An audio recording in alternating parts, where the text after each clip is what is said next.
What's up everyone? Alex here. You know what era was really awesome for JRPGs? The PS1.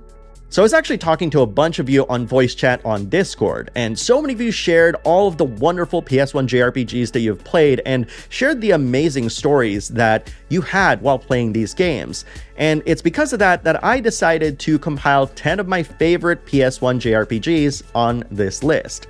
Naturally, there's more than 10 amazing JRPGs on the PS1, so if you don't find your favorites here, I implore you to share your favorites in the comments below and celebrate this amazing era for this genre with the rest of the community.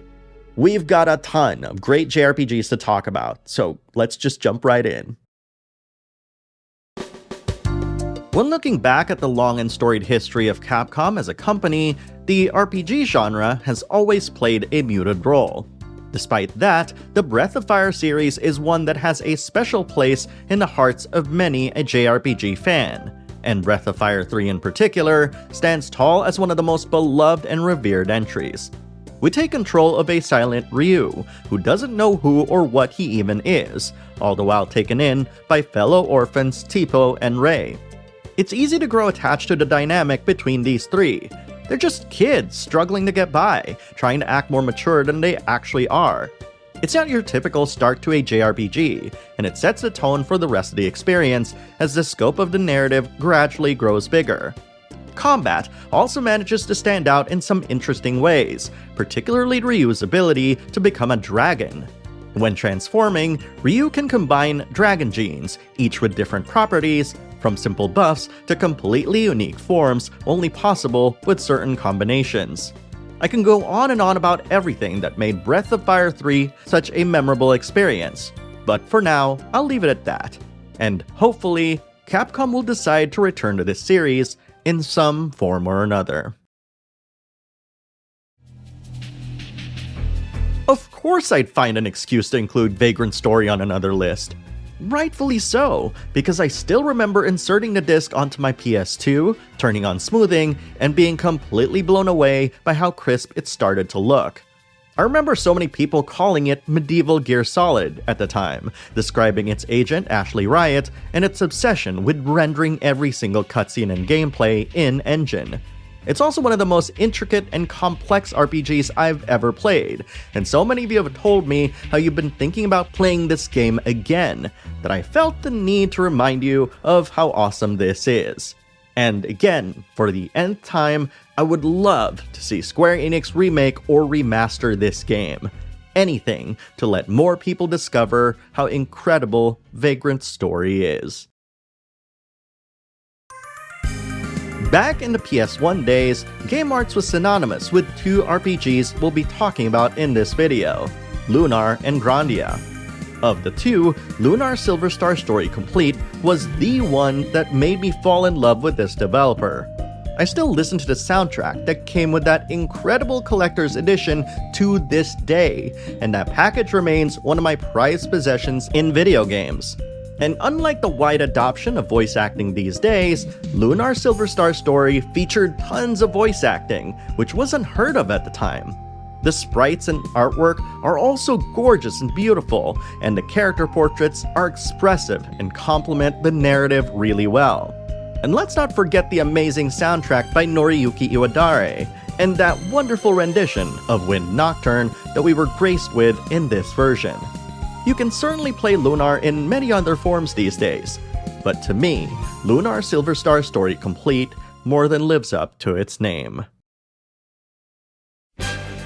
Out of all the RPGs that I've played in my life, the one that most embodies the idea of being on an adventure has got to be Grandia. The funny thing about that is that the game is pretty linear. For the most part, you can't even return to older areas for whatever reason. Yet, despite that, Grandia sticks out to me the most when invoking that feeling of globetrotting and a strong sense of adventure. Part of it has got to be the uplifting music by Noriyuki Iwadare. Whenever I hear the game's main theme every single time, it gets me pumped and ready to explore the world. It's not just that though, it's also the colorful visuals and, in particular, the nostalgic 90s anime aesthetic. Through the vibrant character sprites and artwork, It helps convey the sincerity of its party members, many of which are still wide-eyed kids.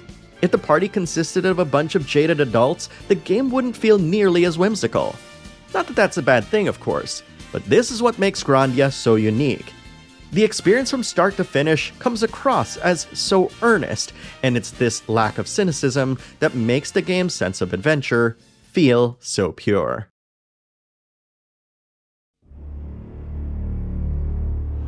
It cannot be overstated just how fire Square was during the PS1 era, so much so that a spin-off was able to stand toe-to-toe in terms of quality alongside the other mainline Final Fantasy games.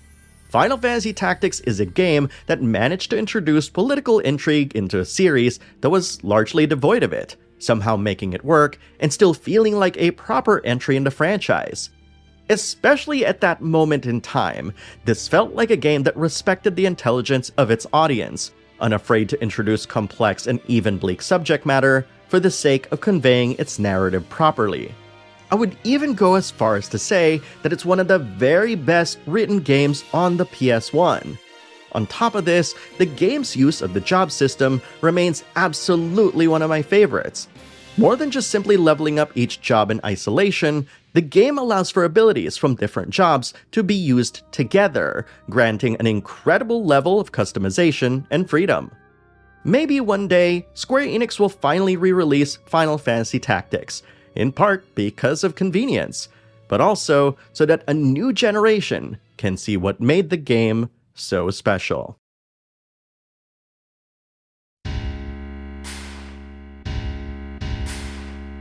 A lot of people credit Final Fantasy VII for a lot of things, with some even claiming that it's the most popular Final Fantasy of all time.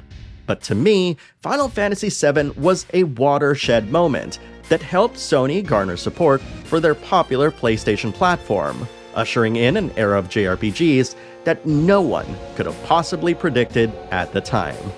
Tied with an aggressive advertising campaign and touting the full capacity of all three of its discs, Final Fantasy VII was a massive game, introducing the world to gorgeous pre-rendered CG blended with in-engine character models that further immersed players into its world. And let's not forget its amazing materia system, an absolutely memorable cast, and a soundtrack that is one of, if not the best, soundtracks in series history. And it's no wonder why so many fans have fond memories of this game. And despite being a fan of the remake trilogy, I gotta pay respects to the game that inspired so many members of that team to become developers themselves, creating an experience that is unlike anyone has ever attempted in video games ever. After Final Fantasy VII busted onto the scene and proved how lucrative the RPG genre could be, Sony took notice and responded with an RPG of their own. Rather than just copy Square's homework, however, Legend of Dragoon manages to be a unique game in its own right. While Super Mario RPG came up with timing-based combat, Legend of Dragoon took it further by giving each character multiple unique combos of varying complexity and difficulty. This gives combat an interesting risk and reward dynamic, as the more you level up and learn more intricate abilities, you'll unleash even stronger attacks, which will also make it difficult to get the timing down. My favorite part of combat, however, comes from the game's namesake, the titular Dragoon transformations. This might sound like a weird comparison at first, but this ability reminded me a lot of Power Rangers, especially since each character has a prominent color for each of their designs, definitely giving that strong Super Sentai vibe. Beyond the combat, it's hard not to get invested in Dart's tale. The twists and turns along the way, as Dart learns more about his past and his close friends, makes his journey a truly personal one. It's all this and more why I think fans have been clamoring for a sequel all these years later. Ever since the beginning of the Tales series with Tales of Fantasia on the Super Famicom, the fighting game genre has been embedded in its DNA. For my money, however, it was in Tales of Eternia where that goal had finally been achieved. As much as I love Tales of Fantasia and Destiny before it, the combat in those games still retained some stiffness that kept them from fully embracing that initial concept of combining the mechanics of Street Fighter II with an RPG. Tales of Eternia, on the other hand, made significant strides to improve the combat by loosening things up a bit and adding more combo variety, making it one of the most expressive action RPGs on the PS1. But more than that, Eternia is a Tales game at the end of the day, which means that the characters are as on point as you might expect. Everyone is full of life and personality. Even seeing them bicker amongst each other is fun because they genuinely feel like old friends, teasing each other and enjoying one another's company. This one-two punch of engaging combat and a likable cast, held together by a solid story, makes Tales of Eternia not just a memorable game in the series, but a standout PS1 JRPG. Back in November of last year, we were graced with Star Ocean: The Second Story R, a phenomenal remake that took everything great about the original and polished it to a mirror shine, resulting in one of the best releases in an already stacked year. Despite how wonderful the remake was, however, it was specifically because the original was already so good that it was able to succeed, and I wanted to highlight that. The original Star Ocean: The Second Story is widely considered by fans to be the best game in the series, and it's hard not to see why. From its lovable cast and enjoyable story to its in-depth skill system and solid combat, this truly feels like everything good about Star Ocean firing on all cylinders. While it can be argued that there are other entries that outshine the second story in specific areas, I feel that every other entry has a notable drawback that keeps them from reaching their fullest potential. This is not the case for Star Ocean 2, as it remains consistently good in every area that matters. I think this is why the game persists the way it does, and why it was the one that got the remake treatment in the first place. It's a special game that deserved to be preserved and enjoyed by new fans, and I'm so glad that it did. Even today, we can still feel Xenogears' influence in Tetsuya Takahashi's work, but I don't think he could ever have imagined how so many of us still look back fondly at this amazing game. Originally pitched as a brand new Final Fantasy, Xenogears blended gorgeous 2D sprites, beautiful 3D environments, and a martial arts-inspired combo system that is so much fun to experiment and play around with. And let's not forget the mechs, and how the game taught us all about it and existential crises. And while this is all happening, Yasunori Mitsuda's tracks played in the background.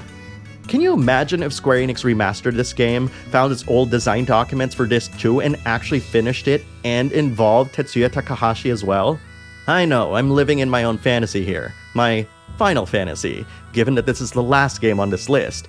But despite what I'm dreaming in my head, that shouldn't take away from the fact that Xenogears, along with so many others on this list, made the PS1 the best place to discover JRPGs. And if you're out there looking for great PS1 JRPGs to play, you can't go wrong with any of the games I mentioned here. At any rate, I am absolutely sure that some of you have your own JRPGs to add to this already hefty list. So post your favorite PS1 JRPGs in the comments below, and share some of your fondest memories of playing JRPGs on the PS1. I'd love to read them. Thank you very much for watching, everyone, and I'll see you in the next video.